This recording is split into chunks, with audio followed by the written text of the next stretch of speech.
Mr. Hubbell, Senator Hart, thank you for being here today. We appreciate Thank you. your time. Appreciate it making myself. some time for us. I want to start with this question. I'm sure it's a question you've been asked before, and it's a study that you're familiar with, and that's the U.S. News study that ranked Iowa #1 in the nation earlier this year. Healthcare, education, economy, opportunity, infrastructure, crime, fiscal stability, and quality of life were their criteria. Now, you're making the case that the state is not moving in the right direction, so do you just dismiss that study? Well, I think Iowans are #1.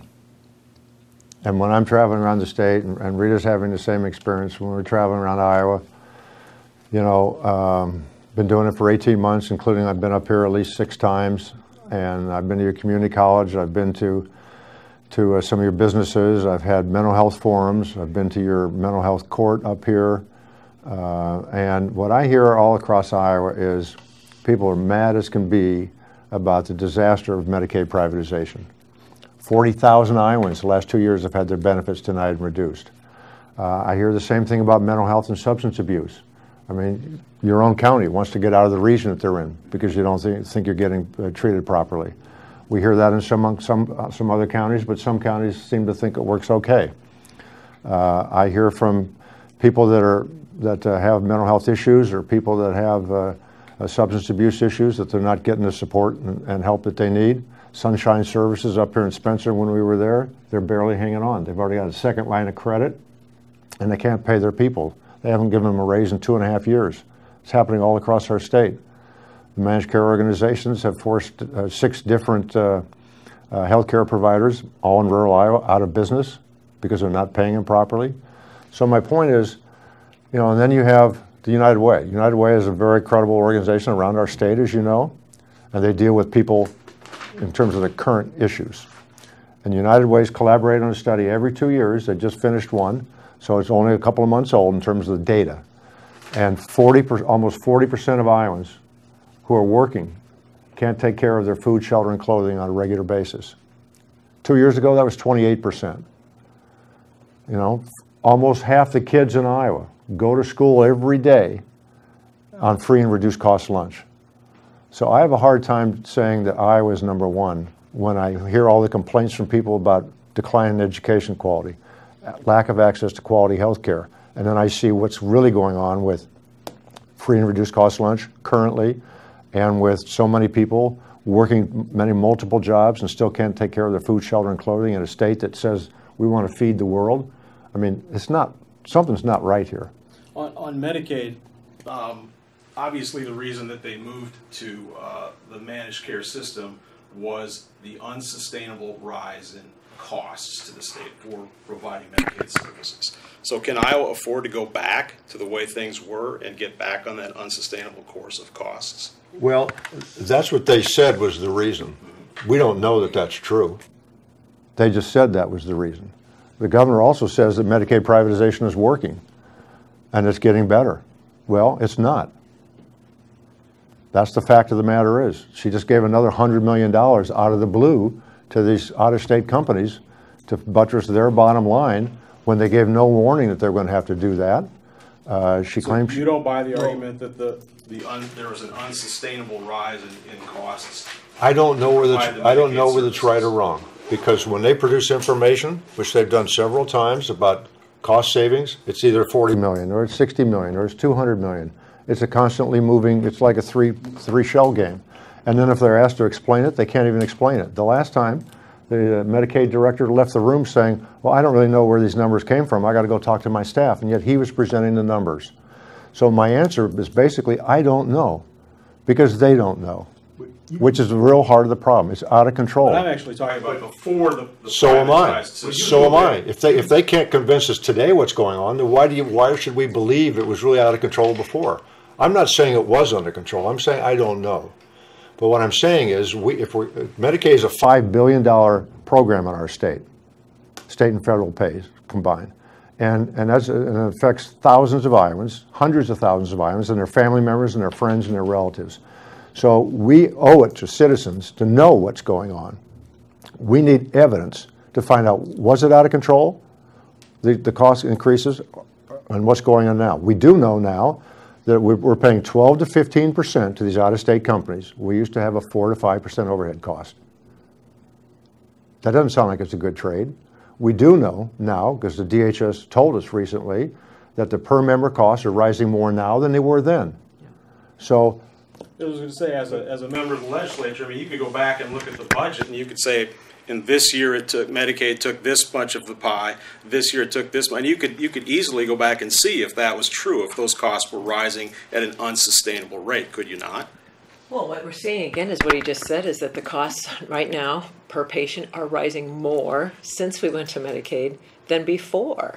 And I think Fred's point here is that they have not been able to show us the numbers in any kind of clear fashion, so that we can see whether the state has saved any money or if it is actually costing us more. But we do know is that the overhead percentage is high, and that we have renegotiated this contract and given them another raise, in spite of the fact that our providers are not being paid, that they still have an outstanding balance to these providers, and that many of the providers have gone out of business as a result. And as Fred and I have traveled the state and talked to many of those providers, that conversation is one of desperation. They don't know how much longer they can hold on, and they're hoping that we have some kind of a change soon, and they don't even know if they can get to the 1st of January, and some of them will be worrying that they won't be able to provide these services any longer. I mean, to Mike's question, that if you're advocating go back to the current system or the previous system. No, that's not what we're advocating at all. That's what the governor says we're advocating. We have never advocated for that. Okay, so how would it be different than what previously? There's only one other state in the country that's done what Iowa did, and that's Kansas. And that's a disaster in Kansas. It's had a complete audit. It's exposed hundreds of millions of dollars of problems. Iowa's the only other state that did what they did.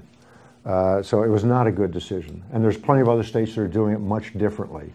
So there's plenty of other ways to do it other than going back to just the same old system. What we want to do is, look, I've worked with contractors in private business and nonprofits and in my public life. You don't want to give up control of the data, and you don't want to give up control of the decision-making to your contractors. We gave up all that to these managed care organizations. So we don't know what's going on, and they're making all the decisions for our providers and for our patients. We need to have control back again. And then we need to work with contractors that can work with, are willing to recognize that cost is important, but so is quality of outcome. And everybody in Medicaid is not the same. We're treating them all the same now, but they're not all the same. The LTS population is not the same as the senior citizen population. That's not the same as the people who are there for economic reasons. You have different quality outcomes for each. You have different cost structures for each. They need to be treated differently. And you need to maintain the data and the control over how they're doing it to make sure they're doing it well. An example, Magellan used to do all of our outsourcing for the state for mental health. It cost 7%. But the contract was structured so that the state controlled the data and the information, and Magellan had an incentive. So if they did a good job and they could actually come in lower cost, then the state got a refund back that they could then put back into the system to help provide better costs. That's a much better example than what we have today. But that they didn't talk to the providers, they didn't talk to the people in Medicaid, they didn't talk to other states to find out what works and what didn't work ahead of time. They just said, well, let's flip the switch and go do it. That's never the way you operate with a contractor. That's the frustration through that process, is that when this was being proposed, the people that were on the ground and the people in the legislature who've been serving on these committees and understand this process well, all made dire predictions here that this very thing would happen, that providers would not get paid on time, that people would be denied their services, that they were doing too much too fast, that they needed to slow down, and that they needed to consider not putting the entire system under it, but to start slower with certain populations. They did not listen to that. They did not listen to the providers. They did not listen to the patients, and they went too quickly. And so here we are with a system where the costs looks to me like the costs are out of control. But back to Mike's original question, again, as a legislator, you've seen this, and former years ago I covered the legislature, that practically every year it would seem there'd be a supplemental appropriation for Medicaid, and that probably largely dealt with maybe underfunding it in the budget to begin with, Right. but it also that the cost would typically be much higher than was even budget or forecast. So it obviously has, if you do go back to the budget years, it has risen pretty substantially compared to other aspects of the budget over time. So I guess kind of keeping with Mike's original question is, what would your administration do to control that, given that it does have that history? I mean, taking aside that the privatization certainly has problems, but even if you wind back the clock and under state control again, how do you kind of control the cost? Yeah. So let me give you just one example. There's this gentleman named Tucker, who's a quadriplegic. I don't know whether you watch any of our television ads, but we have him in some of our ads. This young man had in-home care, good quality service, near his family, near his friends. Everything was going smoothly. For any one reason or another, the in-home care wasn't there anymore. They'd lost that because there's a lot of turnover in those people. And so what did the MCO do? Rather than replacing the in-home care, they put him in a nursing home. Well, nursing homes have less quality service and are more expensive. But that didn't hurt the bottom line of the MCO. They're still getting their overhead percentage. But the state paid more money. That's happening all the time. We're forcing people into nursing homes. And that's not a good solution for the state. That's just one example of what's going on out there. Mental health. 70% of the people who have mental health are on Medicaid. What are we doing with the vast majority of our mental health patients? We're forcing them into county jails and into emergency rooms. Just talk to your county sheriff here. I've talked to them all over the state. We've got 80 of them representing 1 million people in our state supporting our campaign because they don't want that to keep happening.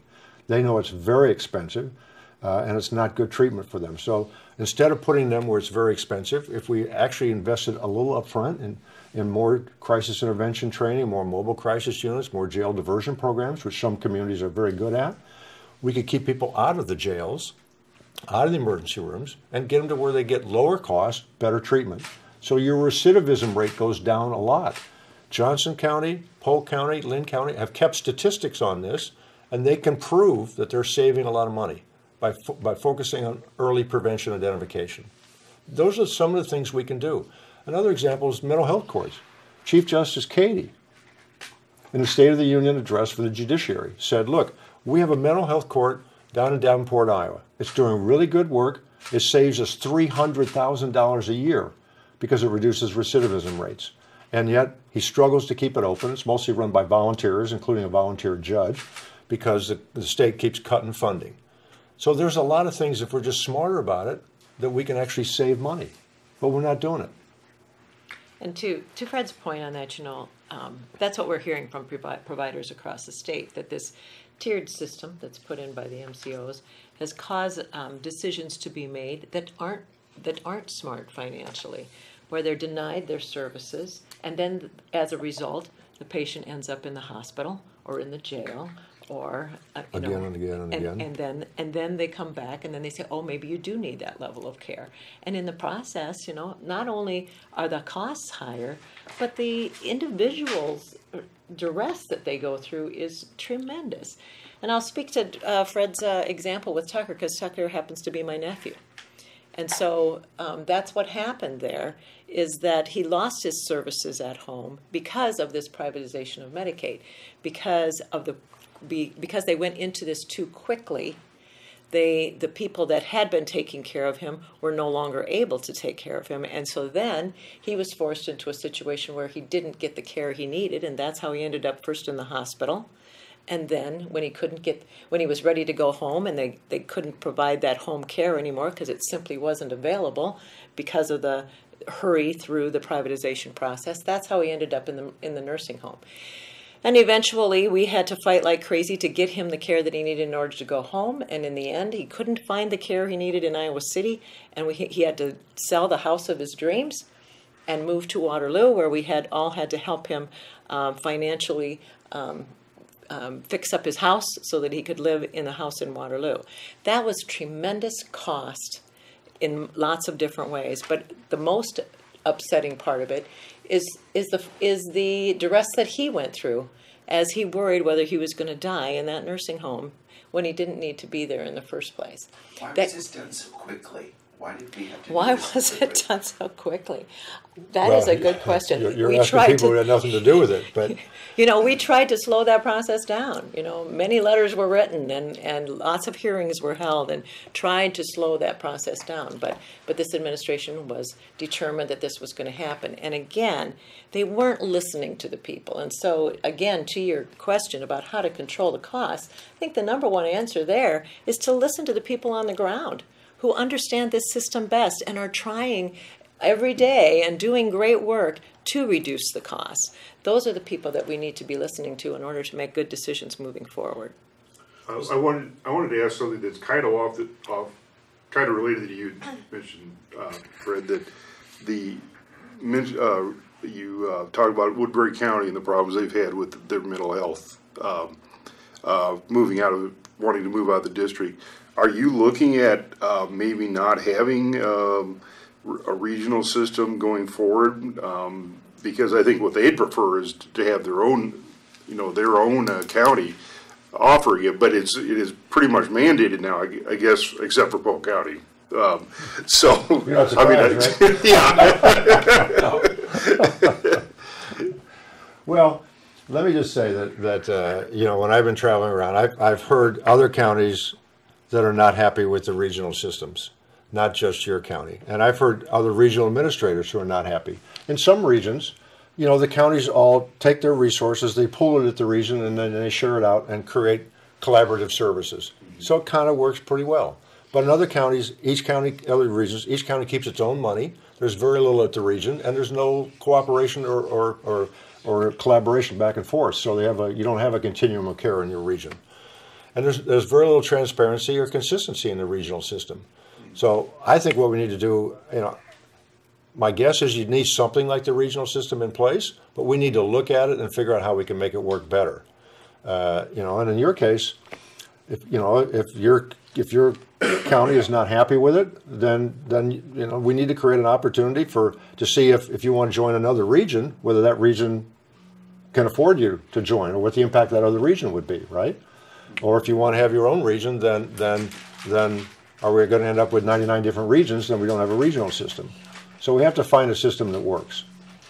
And keep true to the whole reason why the regions were created in the first place, right? I mean, that was an effort to make sure that every citizen in Iowa had access to the same services, same core services. We have to be true to that as we move forward to try to work this system out so that every region is happy with their setup and that every individual is able to access the same core services. Yeah, down in southwest Iowa, they like their region, but they take the county's money, each of them, and they put it together. So they share the money, then they share the services, which is what the point you're making. But that's not true in a lot of these regions, for any kind of different reason. Maybe one county doesn't want to share, or one county thinks it's paying too much or too little, and they don't want to have overlapping services. Well, so that part doesn't work.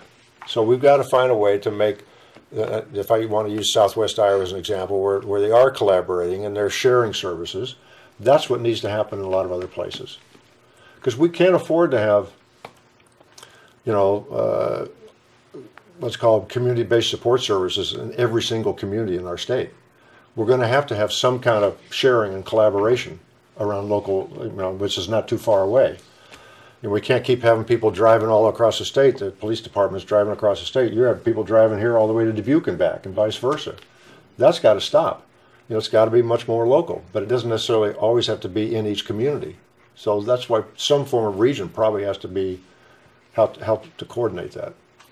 I want to talk about taxes next, and that's an issue that was big in the last session. They passed a big package of tax cuts. Right. What a kind of your overall assessment of the package that was passed? I'm sure you're not a fan. So my question is, if you become governor, are you going to raise taxes on Iowans? And if so, who would get their taxes raised? What I'm a fan of is balanced, predictable budgets.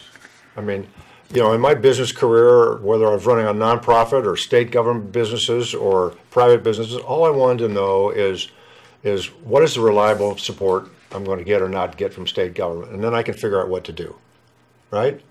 That's all your employees want right here. They want to know what resources they have to work with so they can do their jobs. And they don't want you coming in after 3 months and say, well, I can't give you this anymore, or no, I've got to take this away. People in our state, whether you're a school or a business or a family, want predictability in state budgeting, and we don't have it. 2013, we had a $900 million surplus. That's gone. We borrowed $145 million from the state reserves a year and a half ago. Then we had a $13 million deficit in the last fiscal year. We surprised the governor. And then they had to, you know, put together a scheme to patch that up. This year they've got a budget surplus that surprised the governor, and they can't explain why it's as big as it is. So we need predictability in our budget.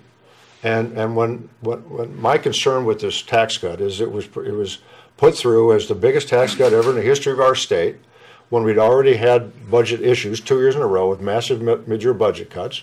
We already were cutting education, cutting health care, and not really doing much to support infrastructure around our state. And at the same time, we knew we were going to have tariffs and trade wars. So to me, it was a very risky time to be cutting taxes, other than for political reasons. And I don't think it makes sense for state government to do things for political reasons. You do things that make sense for the people of our state. And so, yeah, I'm going to take a look at that bill, and I'm going to look at it first by saying what's really going on in our state. The Revenue Estimating Conference, you know, just came out with numbers. Okay, you got a high number right now, surprises everybody, but they're saying next year it's going to be really low again. Well, you know, that's the yo-yo effect we need to get rid of. And by having these tax cuts, when you have big tariffs out there, what do you think that's going to do to the revenues the year after? You tell me and I'll answer your question. But that's the issue. The answer is yes, possibly. Yes. You may raise taxes. No, my answer is the first thing you got to do is be a fiscally responsible manager of the state's revenue so you can produce a balanced, predictable budget. And if the tariffs or other things are causing us to not have the ability to produce a balanced, predictable budget, then we're going to have to take a look at that tax law. If we don't have to do that because the revenues look good enough, then we may want to make some changes in it. But because I think it's still unfair as to how the tax law is structured. But you know, I don't want to raise taxes on anybody until we prove to the citizens of our state that we're using their revenues well. But isn't taking a look at the bill, isn't that code for I may take some of those tax cuts back, which would mean somebody's taxes would get raised? No, I'm saying the first thing you do is make sure you can balance the budget in a predictable way. The second thing you do is you make sure that with every revenue dollar that you're collecting, that you're using it wisely. And only until you can prove that you're balancing the budget in a wise manner do you have a right to go back and ask for more money. Now, and I've identified back in 2009 when I was a tax credit review panel for the state, when I was working for economic development, the governor had a tax credit review panel that I was part of. We had economists from the University of Iowa and Iowa State. We identified some tax credits. We looked at every single credit exemption deduction, state and federal. We did a fiscal impact analysis, and we looked at each one. And if you took the ones that didn't create adequate return for the state, you added it up, it's $160 million. On an annual basis, it's 100. So that was in 2009, and we recommended caps and sunsets. If we had a cap and a sunset, then the legislature would actually have to look at them to see whether they still make sense or not. We've not put those in place. So many of them are bigger now than they used to be in terms of the cost to the state. And we're continuing those are what I call wasteful tax giveaways. I'm not going to go raise taxes until I stop those wasteful tax giveaways. Because that's money that the state's already collecting and not doing a good job with. We owe it to the taxpayer to use that money wisely first before we ask for anything else. I've seen at least one of your campaign ads that it seems that you're suggesting you would not raise taxes on, I think, with the middle class. That goes to the heart of the fairness of the issue. Okay. Yes. But how would you define that? A certain income threshold, below a certain income threshold, or because that means different things to different people, obviously. Sure. Well, if you look at the average income in Iowa, it's like $54,000 or $55,000. Average Iowan's income. So just take that as an example. The fact of the matter is, when you look at their tax code, the new tax law, the lion's share of the money goes to wealthy individuals and big companies. So if I'm a small business today, I'm paying the highest rate, and the big company who has the lobbyist and the accountants to help get them the credits, exemptions, and deductions, they're paying the lowest rates, and the small businesses are paying the highest rates. It's happening right now, and this law doesn't change that. Why is that fair to small businesses? They create more new jobs than big businesses do, and yet we're taxing them more. We need more fairness in the tax code. And on the other hand, look at on the individual side. We have over 30 different credits, exemptions, and deductions there. And again, if you can employ a lobbyist or a big accountant, you can take advantage of those things, or you can help get those things in there that you want to take advantage of. And so it is what it is. But again, it's unfair because middle-class taxpayers, the people we're talking about, 55,000 and below, are paying a much higher tax rate than the wealthy. That's not fair. That's not helping those people that are working 2 to 3 jobs and can't make ends meet, 40% of Iowans. If our economy is doing so well that we're number one, why do we have 40% of Iowans who can't even make ends meet when they're working multiple jobs? What do you think the corporate tax rate should be in the state?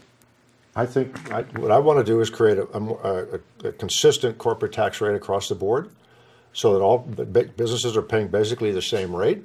Get rid of a lot of those exemptions and credits, except the ones where we know are really creating good value for our state. You're always going to have some of those. And get the tax rate as low as you can be, and still providing opportunities to support the future. Businesses grow based upon the quality of the workforce, the quality of life in their community, and the availability of infrastructures to support the growth of the business.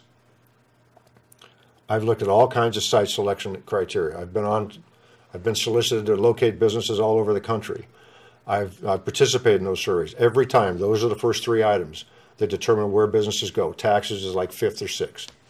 If you don't have quality of life, and you don't have good education, you're not going to have good employees, and they're not going to stay there, or you're not going to be able to recruit them there. If you don't have the infrastructure, you can have a great tax system, but if you don't have any infrastructure, the roads or bridges or internet or housing that you need, you're not going to be able to keep your business. In Oldwine, Iowa, not a big town, eastern Iowa, recently a company went to Oldwine because they wanted to expand there. They looked around, they couldn't find any adequate housing, so they went someplace else. Doesn't matter what the taxes is, if there's no adequate housing, people aren't going to go there. Taxes 5th or 6th on their list of what they look at. Yep.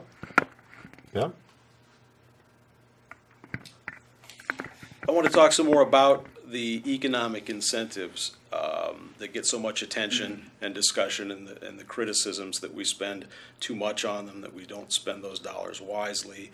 We've all read and heard about and talked about the Apple deal, which is kind of the poster child right now for something that is ripe for criticism in terms of economics. Right. Here, Right. We've got some gleaming examples of how state tax incentives combined with local incentives have been wonderful. We have the Seaboard Triumph plant that employs Right. 2,000 people, Right. state tax incentives. CF Industries, huge expansion project, state tax incentives. So when are they good and when are they bad?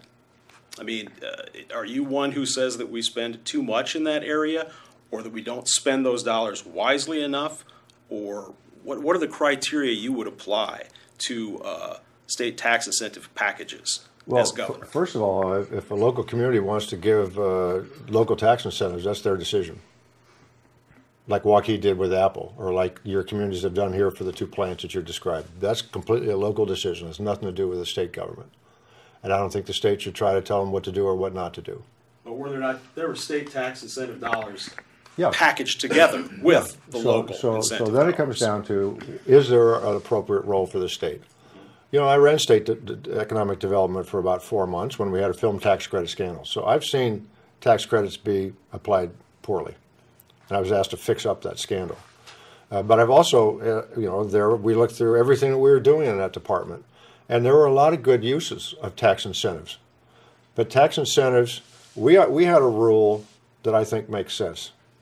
We used tax incentives where we were going to be helping a business to grow that's already here, or a business to move in, where the return to the taxpayer was, I don't remember exactly what it was, but I think it had to be pretty close to 2 to 1.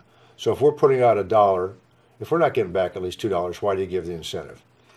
And secondly, we didn't give any tax money, state money, to businesses that weren't bringing in people at an average income higher than the already existing county-based average income. Because if you don't, you're just driving down incomes. And the idea with incentives is to drive up incomes. So when they could show that they were going to, if the average in the community was, say, $18, and they were bringing, the average is going to come in at 21, that was good. And when the return to the state, in terms of the overall benefit of that business being there, was going to be 2 to 1, we did it. So it's not rocket science. It's just a matter of figuring out where you have to have certain standards.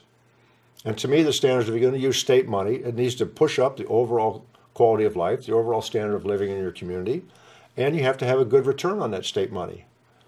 So let me give you another example.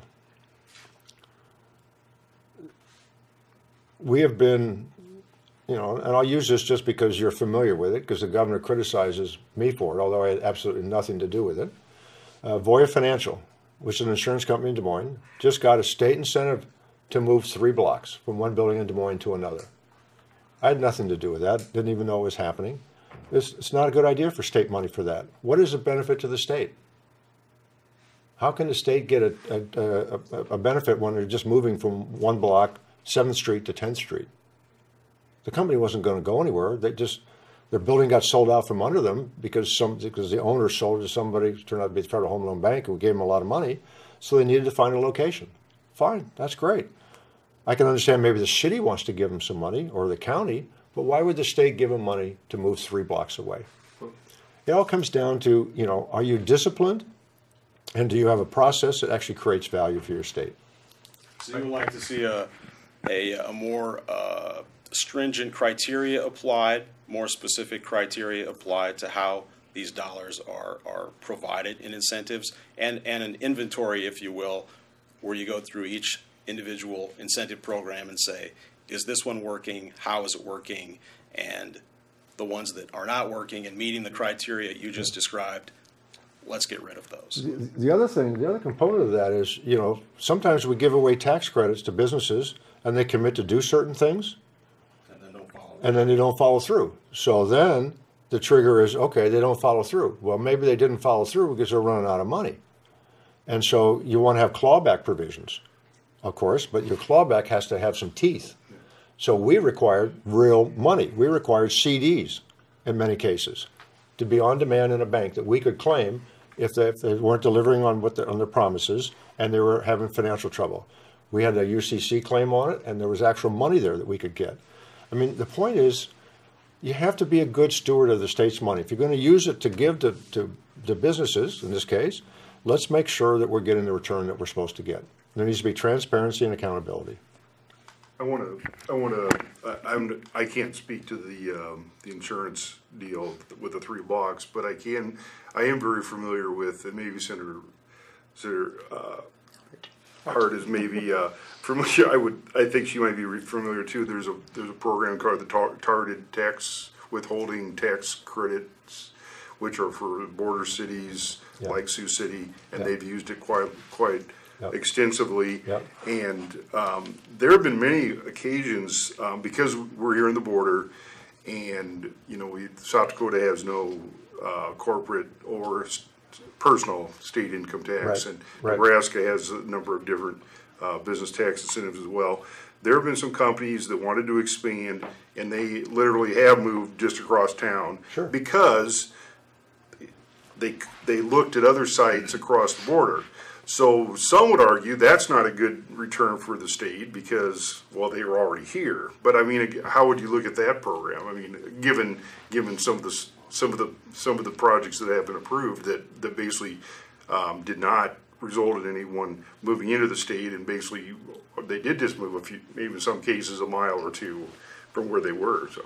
Well, that's one of the corporate tax credit programs that we have that, frankly, I think they all need to be looked at with a fiscal impact analysis.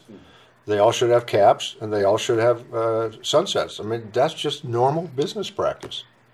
And if the analysis shows that there's always going to be individual examples where it doesn't make sense, but there's probably other examples where it does make sense. We have the same issue over where she lived, on the eastern side of the state.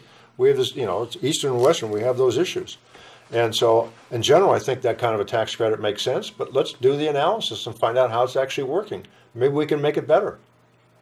But if we don't have a sunset provision or we don't have a cap, we never take a look at it. We just keep doing the same thing every year. You don't do that in your business here, right? I'm just a lowly journalist. Well, believe me, I know enough about Lee Enterprises to know they don't do the same thing every year without reviewing it. Let's talk about education a little bit. A lot of discussion about the level of state aid to K through 12 schools in the state, that it was, I think, 1% this last year and maybe 1.1 or 1.2 the previous year. Then again, I know you can find all sorts of studies on any issue, but I just picked out a couple, and I'm sure you're familiar with them again. U.S. News ranked Iowa the 8th best state in the country in terms of educating K-12 students, and the Center on Budget and Policy Priorities, adjusted for inflation, they say Iowa's total state funding per student increased 20.6% in the decade from 2008 to 2015, and only 3 states had greater increases. In other words, they were bucking the trend in terms of investment in public education. So isn't our state, in fact, doing well by K through 12 schools? Well, there's so many studies out there. The last one you referred to includes the when we put the optional sales tax in.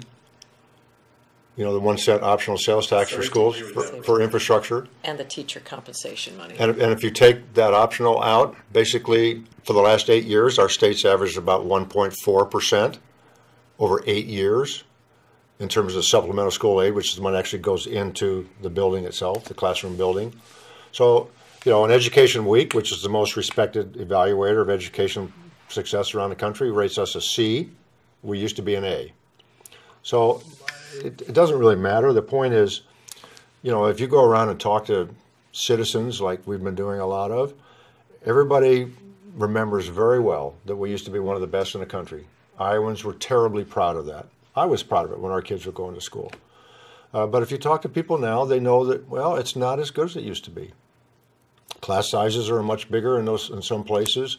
Transportation costs and time are way up. In rural Iowa, art's getting cut. A lot of band instruments aren't getting replaced. Some places don't even have band anymore.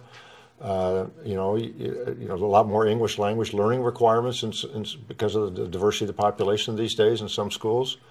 So I think on average, most people realize that our school system is not what it used to be. In Old Wine, Iowa, the same town I talked about, the teacher told me there in her middle school class, the textbooks are 10 to 12 years old. The kids open them up and pages are just falling out, or they've already fallen out and they're not there. And they don't have any money for new ones. Teachers are going out of pocket to pay for a lot of school supplies that their kids need. I don't think you ask the people that are working your phones here to bring in supplies like pens and pencils and paper to do their jobs. The business supplies that. We don't do that in our schools. There's just a lot of things going on in our schools where, I met with 15 teachers. There was a school board member there, some school superintendents, as well as many teachers recently in the Metro Des Moines area. They all say to a person, they're anxious to quit teaching because they're asked to do more and more and more with fewer resources and fewer resources every year. They don't have as much prep time. They don't have as much free time. Oftentimes they don't even have time to go to the bathroom between one class and the next. Their class sizes are bigger. They have more behavior disorder issues going on in their classroom. They don't have the support for it. And the students are more unruly than they used to be, and yet class sizes are bigger, and how can they do a good job? So they're frustrated. They're mad. They want out. And then we took away collective bargaining. And now we're threatening their IPERs. So if you were a school teacher today in Iowa, there's a lot of reasons not to want to do that job anymore. And if you have an education degree, you can take that education that you have into a lot of different places and get paid more money than you can as a teacher, and get benefits and get respect. So we have a real challenge in our education system. And in Fort Dodge, when I was traveling there recently, a man told me about his son's favorite teacher now teaches in Minnesota because they have collective bargaining and they have higher pay than we do. Illinois is recruiting our teachers because they have collective bargaining. So our school system, K to 12, is under assault. And it's not just money. Money is part of the issue, but we need to commit publicly, Iowans, that we want to be one of the best again. And we're not satisfied with textbooks where pages are falling out and 10 years old and say we don't have money for new ones. We're not satisfied by letting our teachers be recruited away and go to other schools, other states. A school superintendent in northeast Iowa told me he used to get 20 to 30 applications for teaching jobs. Now he gets 3 to 4. So you know that the fewer applicants you get on average, the less the quality of the pool is going to be. And you know, we need to address these issues. We need to let the teachers do their job. We're asking way too much in terms of tests for these kids these days. Almost every teacher I run into says there's way too many tests. We become way too bureaucratic in our schools. At the same time, the legislature continues to, you know, we've got 8 boxes now. All the money has to go into 8 boxes for each school. And it says how much money goes into each category. And you travel around the state, you know, all our schools are different. You can't put the same amount or same percentage of your funding in each box because it's not reflective of what's going on in that community. You know, so what I'm hearing from the Rita Harts of the world and other legislators who are in the education committee is let's put a minimum amount in each of those categories because they're all important. But beyond that, let's let local school districts have more flexibility, more discretion to decide how that money is spent. You know as well as I do, just in the 60-mile radius here, none of those school districts are the same. And yet we're treating them all the same. And we need to provide more flexibility there to have local input, local decision making. Yeah, it's going to take some more money. It's going to take leadership, and it's going to take restoring collective bargaining rights, and it's going to take, you know, being willing to be more creative and more innovative about how we're educating our kids, which is one of the reasons that Rita Hart is my running mate. She spent 20 years as a teacher.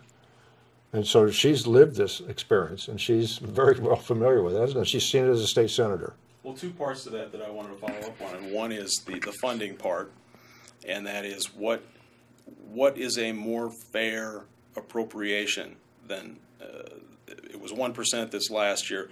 You were in the legislature. What would you like to have seen it be? What would have been a more fair amount? And where does that? It's already a huge part of the state budget. So when you increase to education from 1 to 2 or from 1 to 3, that's a significant amount of money. Sure. Because it's a big piece of the pie. So where does that come from? Yeah. And then second, address the collective bargaining aspect. If you were governor, what would you propose to do? What would you advocate for in terms of the bill that was passed, I guess, in 2017 by the legislature on collective bargaining? Those 2 pieces, funding and collective. So I'll talk about the funding part, and that is that, you know, as Fred intimated there, that when you look at all the different kinds of funding that go into this, it's a complicated process. The funding process is very complicated, and very few people really understand it. But the reality is there that when that teacher leadership compensation money was funded, that was separate than the general budget for school systems. And the same thing with the SAVE funding, that went to infrastructure.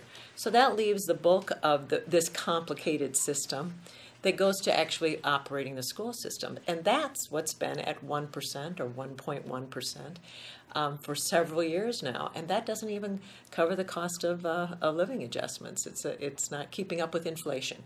And that's why our schools are struggling. That's why so many school districts have had to cut back on their programming, have had to we talk to school systems where they have art class for their elementary kids once every 2 weeks. They've had to make some really tough decisions in order to continue to provide the level of education that everyone wants in each of their local school districts. I think personally it's amazing. I've been out of the classroom for about 10 years, but when I return to the classroom and watch teachers in operation and talk to school board members, I think it's phenomenal that they're doing as great a job as they are, and so many of them are doing just an unbelievably good job with very limited resources. So we know that if we would properly fund it, properly fund that part that is the operating expenses, that we could do so many great things in education. And what's a proper amount? So it has to at least, cover the cost of inflation. We have to at least cover the increase in costs for wages, for the electricity, for the cost of running the buses. I mean, those are real things that have to be covered every year. Should districts be allowed, given the option of using save funds for operating expenses and not just restricted to infrastructure? I mean, obviously, a lot of schools use it to build athletic complexes, for example. Sure. West Des Moines is one of the classic examples of that with a football stadium. And sure. So save funds have been used for actually improving the infrastructure of a school system. And I got to say, as you look across the state, that was money well spent. There's been so many districts that have had their infrastructure improved as a result. That money, I think, is well spent and probably continues to be well spent. One of the things that you use that money for is school security and also for computers and for technology. And as we know, those costs are going to continue to go on. So I don't think that that's going to solve our problem here of operating expenses for our school system. We have to concentrate on doing what we can to straighten this budget out and put our priorities where they need to be, which is priority number one in a state budget is education. And we know that if we're going to continue to improve this economy and look to the future for what's going to move the state ahead, it rests with education. We have a skilled worker shortage in this state. We have lots of high-paying jobs that are simply sitting empty. They are going to be filled because we're doing a good job of education, and that starts in preschool all the way through higher ed. And so we have to put those priorities in the One last question dollars before we we do. get to the collective bargaining, and that is the 1 cent. Do you advocate for an extension of that? Absolutely, should have been done a long time ago. Again, goes back to that stability issue. Schools also have to know where their funding's coming and make good financial decisions into the future. And to just clarify the numbers for sure, then 1% of the school budget is about $32 million. So if we wanted to go to just take an example of inflation, say that's 3%, that's $64 million every year that would be extra spending on K to 12. Well, I mentioned there's in excess of $100 million every year on those wasteful tax giveaways that aren't creating value for our state. So that's the choice. We can keep throwing the money out the window, to businesses who are happy to take it and put it on their bottom line. Some of them don't even pay income taxes in our state. Most of them don't. Or we can take that money and invest it in education for the future of their workforce. The other thing I would mention too about what percentage would it take is that we at least have to cover school districts to the point where they don't have to go on budget guarantee. Because when we don't do that, then it raises people's local property taxes. And that's, again, unwise in the grand scheme of things. Okay, the collective bargaining is where we left off. Sure. Bob Ray was the one who brought Chapter 20 into our state government. And it was passed on a strong bipartisan vote. And it had been our state law for close to 45 years. And it worked well. Matter of fact, the state unions at that time gave up the right to strike in order to get collective bargaining. That was the trade that Bob Ray put together. And so now what's happened is when the Republicans got full control of the legislature, they decided they didn't like that bargain. And they still didn't give anybody the right to strike if you're a state worker or a teacher, but they took away collective bargaining. So actually, the unions have lost compared to where they were before. The deal that they struck on a bipartisan basis has been taken away, not because it wasn't working, but for political purposes. And I don't think that's the right way to manage government. If we want to have a good school system, as I described earlier, we need to recruit people into being teachers again. In May of 17, across our state, we had 400 fewer graduates with education degrees. That's not going to get any better if we're threatening IPERS, if we don't have collective bargaining rights, and we're not showing teachers that they're really respected, and we're asking them, as Rita said, to do a lot more with less resources. It's not that attractive a job. Same with state government. We're going to have we've had over 2,000 people taken out of state government in the last couple of years, many of them in DHS. I can tell you the morale there is terrible. I meet them all over the state. The people that can find another job outside of that are anxious to do that. So it's not going to be easy to recruit people to go back into the Department of Human Services. because their caseloads are dramatically higher. They're not given the resources or the time to do their jobs. You know, Governor Reynolds took away their overtime pay, even for the cafeteria workers in the state capitol. I mean, we're not treating the everyday worker in our state with much respect and dignity. And we need those people to go to work for state government. I've worked there before with them. We need all the terrific people we can get to go to work in state government. Because otherwise, you know, it's no different than any other business. You're only as good as the people that are working there.